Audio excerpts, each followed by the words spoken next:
The next big component, part of social welfare that we'll be discussing, is producer surplus. Producer surplus, we could say, is synonym to profit that a firm makes. So the profit idea of a firm makes, it's more easy for people to understand, normally to conceive, to kind of visualize in a certain way. However, the tricky part I find that some people have trouble grasping when they think of producer surplus is this idea that the higher the quantity, as could be seen here. So here, as the quantity is going up, so the higher the quantity, as quantity goes up, the higher the cost of production. Okay. Some people often refer to certain examples, such as larger companies. As you become larger, you could offer the product at a cheaper cost, and so on and so forth, due to the economies of scale and different things like that. However, here, to visualize this, there's different examples that you could think of. An example could be an accountant or someone else that you're hiring for income taxes. Well, if you ask them to produce one income tax report and they're not too busy, they're probably going to be willing to supply that at a normal cost. But if ever, and within a very short time frame, within a week or a couple of weeks, you ask them, well, can you produce 20 income tax report, or can you produce 100 or 1,000? Well, you might be in a situation that he might still agree, but his cost of productions are higher, so he will typically charge you a higher price to produce that within that time frame. And the reason why is because you need to start outsourcing to get that work done. Same thing happens when we teach snowboard instructor courses. If there's just a one course running, well, you could get the local evaluator. He's pretty cheap in terms of mileage and food and accommodation. He might be free on accommodation and so on and so forth. But as you want to organize more snowboard instructor courses in a short time frame, you have to get your labor, your kind of professional, from different areas. It could be different areas within the province. It could be different areas within the country. So as you start adding all those extra costs of bringing this professional in, it becomes more costly. So the cost of production goes up as you ask a greater quantity within a very restrained time frame. Okay.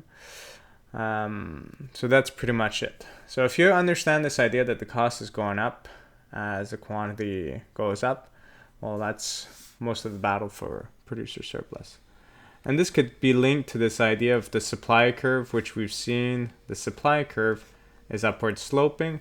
And with the supply curve that is upward sloping, we see that the supply 1 unit, it's a certain price. But if you want me to supply more and more, the price required in a certain way will be higher. And this price required is the cost of production. You will not supply a good at a price that is lower than your cost of production. You're not going to lose money on a good, typically. So here, if we have a situation where our market price is $1.40, cost of production is 40 cents. So here I could do a bar chart as was done in the other video. So here for that first unit, my cost of production is 40 cents. Oops, that came out weird. Second unit is 80 cents. Third unit is $1.20. Okay. And let's say the price is $1.40 and the fourth unit was $2.20. So I could see here that this is my cost and this is my potential revenue, this whole area. So I think of revenue as the amount of money that comes in. This is the amount of money that leaves. So this is profit on that first unit. Then I have this amount here. I have a situation where this is my price still, this is my cost, therefore this is my profit. And here is still my price, my cost, profit on that third unit. But here, for this fourth unit, this would be my price, but my cost is greater, I'd be losing money. So in this situation here, this area here is my producer surplus on the bar graph. But I could also do this, again, more on a typical graph that we're used to, kind of a supply curve type graph. So I have my price, I have my quantity, I have my supply curve. So I have a certain price here. So I'll call this P1. At P1, I'm going to notice that this is my current producer surplus. And as I said, here we're dealing with, for this quantity exchange, this whole area, this whole squared here is my price times my quantity, my base times my my height, which gives me this whole area, this whole rectangle is going to be my total revenue. What's reflected under the supply curve here is my cost. So total revenue minus total cost. We have seen in the past this represents my profit, which is sometimes referred to as this pi symbol. So my producer surplus, my profit, these are all synonyms. Whether I'm talking about producer surplus, profit, or this pi sign, I'm talking about the same thing.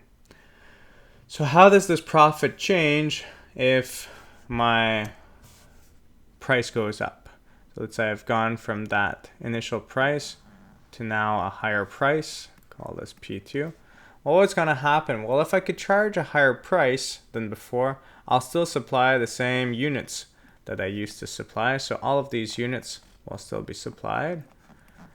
And because I get a higher price and my costs haven't changed, this is additional producer surplus due to a higher price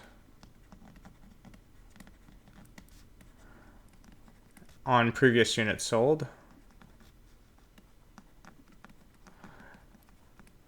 However, because the price that people are willing to pay is now higher, or the price that the market has determined is now higher, well, we'll keep it like that for now. We also have a situation that at a higher price, the suppliers are actually willing to supply a greater quantity. And on those extra units here, this is my extra producer surplus from more units supplied and sold. So for now, we've only looked at it from the perspective of consumer surplus, producer surplus, understand the topic, understand how it works, understand how as the price goes up, we now have a situation that we have greater producer surplus, greater profits. However, the thing that we haven't really looked at, and we'll discuss a bit more in the future, is why did the price go up? The producers can't simply decide that the price goes up. So here, just as a kind of an intro of what's to come, you could think, well, we haven't drawn the demand curve. Maybe the demand curve initially was over here, setting this market price as P1. But all of a sudden, you have this product that you're selling, and it's kale or something else, and this new report comes out that says that this is the new superfood, it's super good for your health, and so on and so forth. And now the demand for the same product pumps up. So the demand curve would shift right to this section here. As that happens, the price for that good goes up. And as the price of that good goes up, what happens to producer surplus? This is what we've looked at.